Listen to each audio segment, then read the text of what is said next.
Eh bien bonjour et bienvenue à tous et à toutes sur cette nouvelle vidéo en informatique.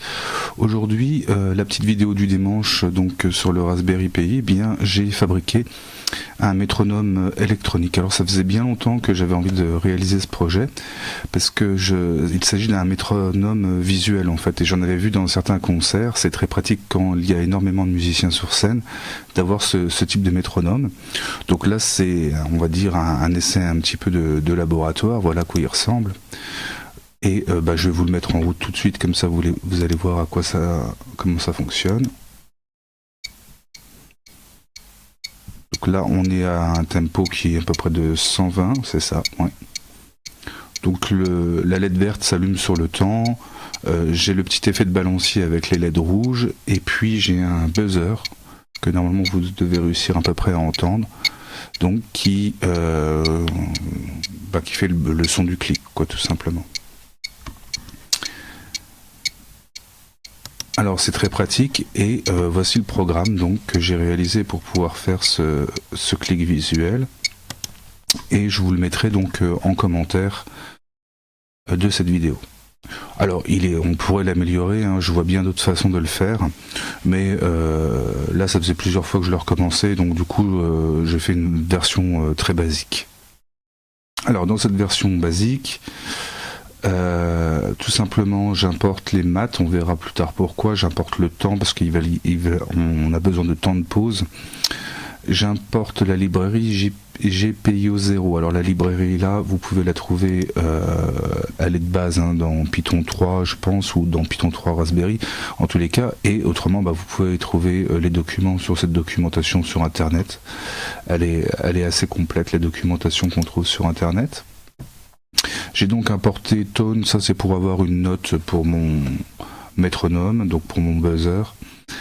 Et l'aspect un petit peu original de ce programme, c'est que j'ai importé Trading, parce que ici on va faire du trading, c'est-à-dire que on va lancer plusieurs choses en même temps, qui vont se réaliser en même temps dans le programme. Généralement les programmes sont itératifs, c'est-à-dire que les opérations se déroulent les unes derrière les autres, mais quand on en a besoin, bien on peut facilement en Python faire des choses qui peuvent se dérouler en même temps, mais il faut gérer un petit peu après comment elles vont nous revenir, parce qu'on ne sait pas dans quel ordre elles vont être faites. Alors on va s'attarder aux choses plus simples pour l'instant. Donc on a les LED qui sont branchés donc sur le GPIO du Raspberry. J'ai défini un board de LED, donc ça je voulais préciser dans les commentaires du programme, c'est donc pour les LED qui concernent le balancier, hein, c'est-à-dire les LED rouges ici hein, que vous voyez. C'est les LED qui tournent ici en haut, qui sont rouges. Et j'ai la LED verte, donc celle du clic, en fait, que j'ai appelée donc LED clic, et qui elle est ce qu'ils appellent une PWM LED, c'est-à-dire c'est une LED qu'on va pouvoir allumer de manière avec une sorte de gradation, quoi, en fait, tout simplement. Le BPM, donc le battement par minute. Ça c'est ce que pourrait rentrer l'utilisateur par exemple. J'ai défini un temps de pause, ça c'est pour avoir des temps de pause cohérents dans le programme, mais ça c'est, je vais pas rentrer dans ce détail là. J'ai défini le battement par seconde, la fréquence aussi qui ici me servira à rien.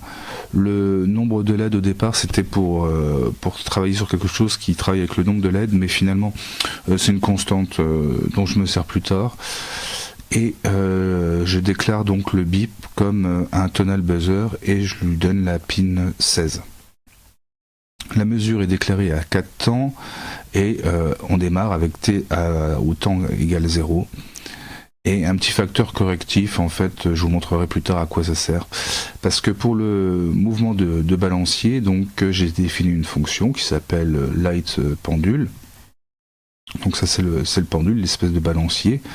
Bien pour ça j'ai utilisé en fait l'idée d'une fonction sinus, tout simplement pour que les LED en fait s'allument les unes derrière les autres, et qui est comme un mouvement de balancier. Ici vous voyez que j'ai défini 6 zones puisque j'ai 6 LED. Donc la première LED s'allume dans cette zone là, la deuxième ici, la troisième là, la quatrième là, la cinquième et la sixième. Et puis après, quand on est un peu plus tard, dans le sens inverse, la cinquième, la quatrième, la troisième, etc. Donc ça c'est dans le sens positif, et j'ai fait la même chose dans le sens négatif. Alors j'utilise aussi une fonction trigonométrique pour le clic en fait, mais j'ai pas utilisé sinus parce que quand on est sur le temps, vous voyez le sinus est à 0. J'ai donc défini une fonction qui était en décalage de moins pi sur 2 par rapport à sinus, et vous connaissez cette fonction, c'est forcément cosinus, donc j'ai fait un cosinus. Donc ici, on a notre fonction cosinus en fait, elle, et je vais détecter tous les sommets de la fonction, et vous voyez que c'est à chaque fois bien qu'on passe à 0 pour le sinus. Donc du coup, je vais avoir mon clic qui va tomber sur chaque sommet de la fonction cosinus. Voilà pourquoi dans le programme, quand il s'agit donc du pendule, on a utilisé donc la fonction sinus, et lorsqu'on a utilisé, quand on a voulu le clic, on a utilisé une fonction cosinus. Alors je vous passe quelques petits détails pour essayer d'optimiser un petit peu le résultat. Voilà comment j'ai défini tout ça. Alors ce qui est intéressant, c'est que dans ma boucle while, ici j'ai bien un trading, donc j'ai déclaré un premier trading qui a pour target ma fonction light pendule, un deuxième trading qui a pour target ma fonction click. Je lance les trades, et en fait pour que tous mes résultats arrivent en même temps, je les joins, c'est-à-dire qu'ils doivent s'attendre l'un et l'autre avant de continuer la suite de la boucle.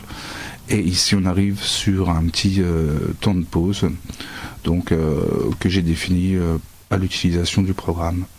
Donc voilà les résultats, ça marche plutôt pas mal puisqu'on peut aller on peut changer le tempo et ça fonctionne très bien. Là si par exemple je mets un tempo à 60 et que je relance mon clic, vous voyez,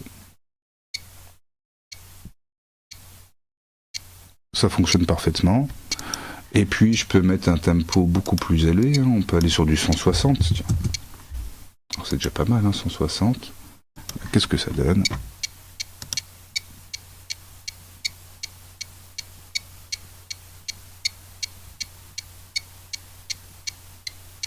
Alors voilà. Un petit projet sympa, mais mine de rien, qui m'a pris un petit peu de temps. Je vous dis à bientôt pour une nouvelle vidéo sur l'informatique.